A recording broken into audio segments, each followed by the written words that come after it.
Salut tout le monde, bienvenue dans ce nouvel épisode de On se touche la planche, épisode 3 déjà. Les deux derniers épisodes, on a parlé du line-up du Canadien. Aujourd'hui, j'ai envie d'aborder avec vous les défenseurs, toute la brigade défensive. On va commencer avec celui qui trône au sommet de la pyramide présentement, selon moi, des défenseurs du Canadien. C'est Mike Matheson. C'est incroyable, Mike Matheson, quand on pense à ça. Sa meilleure saison, avant d'arriver avec le Canadien, c'était 31 points avec les Penguins de Pittsburgh. Qui aurait cru que Mike Matheson serait devenu un gars de 60 points par saison? C'est un autre tour de force de Kent Hughes. Moi, je mets un petit bémol quand même à côté de Matheson parce que je le classe quand même pas au niveau de la fiabilité des gars comme Roman Josi ou Adam Fox ou Edman ou ces gars-là qui produisent avec régularité depuis longtemps. Mais chose certaine, c'est tellement juste du positif ce qui est arrivé avec Matheson depuis son acquisition.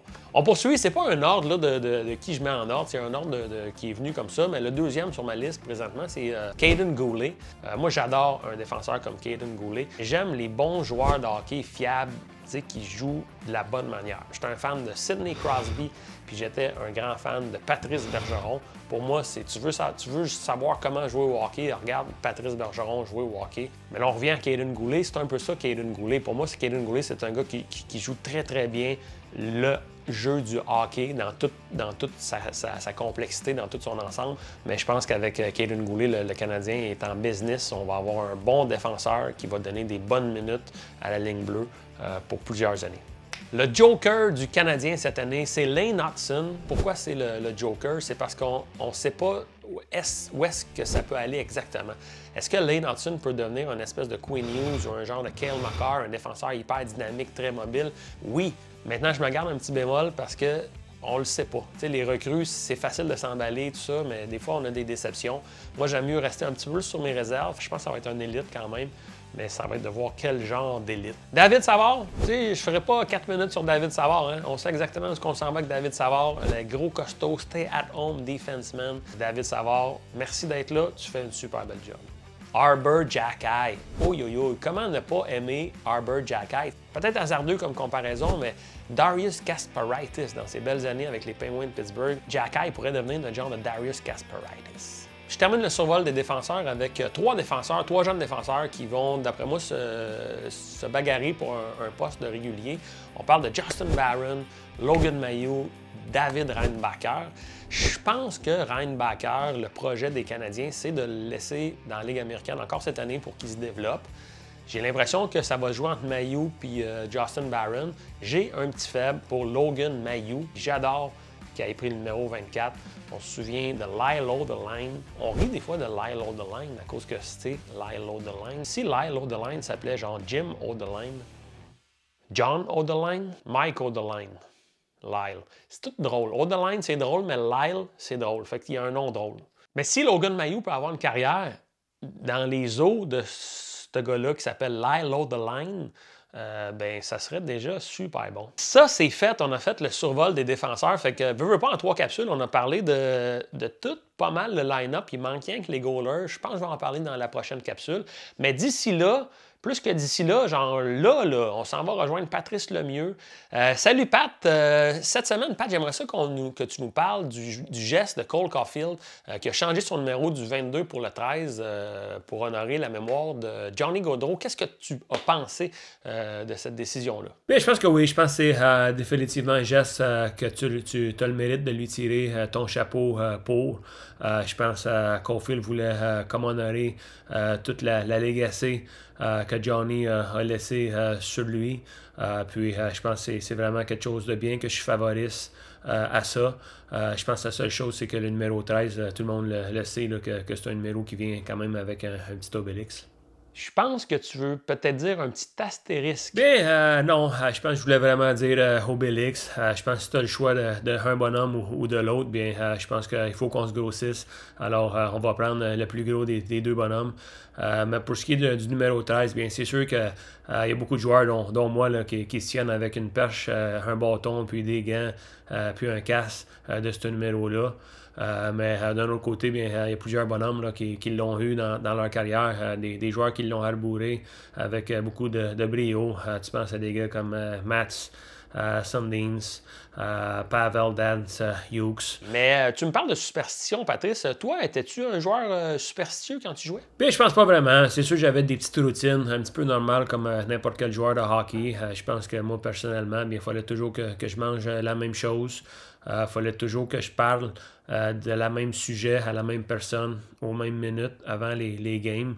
En Suisse, de ça, bien, il fallait que je rentre dans l'autobus toujours en étant le 5e premier. Puis il fallait que je sorte de l'autobus en étant le 7e avant-dernier.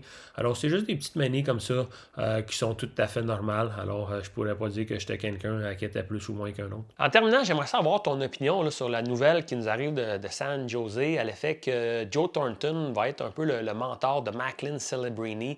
As-tu déjà été mentor, toi, ou as-tu été mentor pour quelqu'un? Bien que ce soit un mentor, un mentor ou un mentos, ça, c'est des petites menthes pour rafraîchir ton haleine.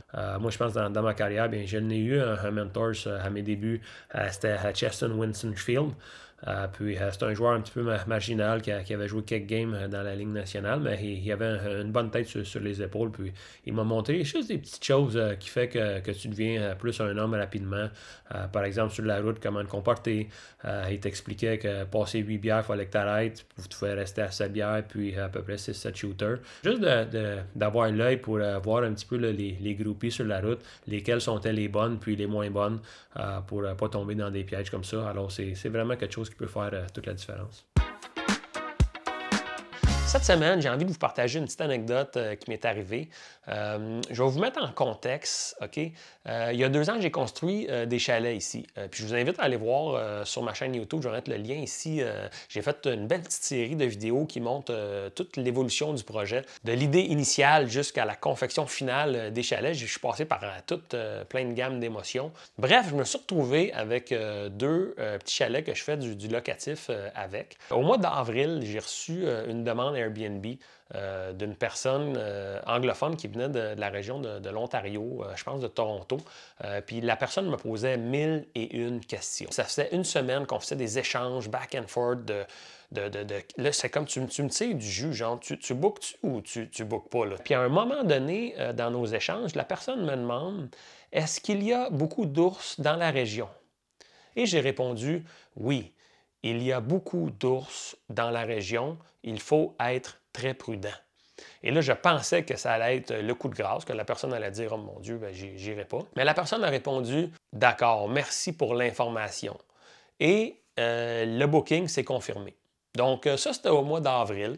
Fait que moi, j'ai complètement oublié ça. Puis à un moment donné, il y a quelques jours, on promène le chien avec ma blonde et puis on croise ce couple-là qui est là. Hey, bonjour, ça va bien, ça se passe bien, oui, ainsi de suite, super, bon séjour. T'sais. Après ça, ma blonde, elle ricane un peu. Elle avait remarqué qu'elle avait un bear spray, que l'homme ou la femme, je ne sais plus, avait un bear spray dans les mains. Et là, moi, tout rewind, je fais « Ah, si, c'est eux autres ». Évidemment, cette personne-là me posait 1000 questions à tous les jours. Comme de raison, bien, cette journée-là, il m'appelle, il y a quelque chose, il faut que j'aille voir quelque chose dans le chalet, ainsi de suite. Je me rends sur place et là, il vient le sujet des ours. Et là, c'est là que je me suis senti un peu mal. Là, tu réalises que tu t'es un petit peu enfoncé dans un petit mensonge. Et là, j'ai dû jouer comme ce qu'on appelle une belle petite pièce de théâtre. Puis je lui ai dit, écoute, cette année, vous êtes très chanceux parce que c'est une année très favorable à ce que les ours restent dans la forêt. Ça a été une année où les petites baies ont proliféré. Bleuets, framboises, fraises, les mûres, les camerises. Connaissez-vous les camerises? Les ours adorent ça. Ils se sont goinfrés tout l'été.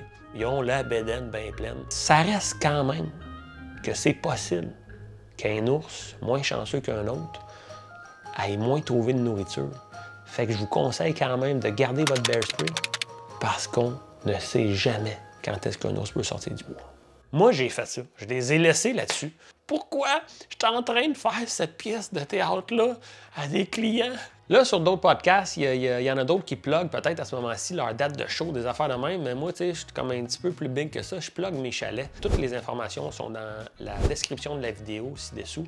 Cet automne, on a des beaux forfaits vraiment pas chers en semaine pour ceux qui veulent venir décrocher. C'est déjà la fin de ce 3e épisode. Merci d'être au rendez-vous. Merci de mettre un like, merci de commenter, merci d'en parler à vos amis si vous aimez l'épisode. Fait qu'un gros merci. On se touche la planche. Épisode 3, on se revoit dans une semaine pour d'autres affaires. T'sais. Ça continue tout le temps. Et c'est un feu roulant, la vie. C'est un fleuve, ça coule. Ça coule, ça coule.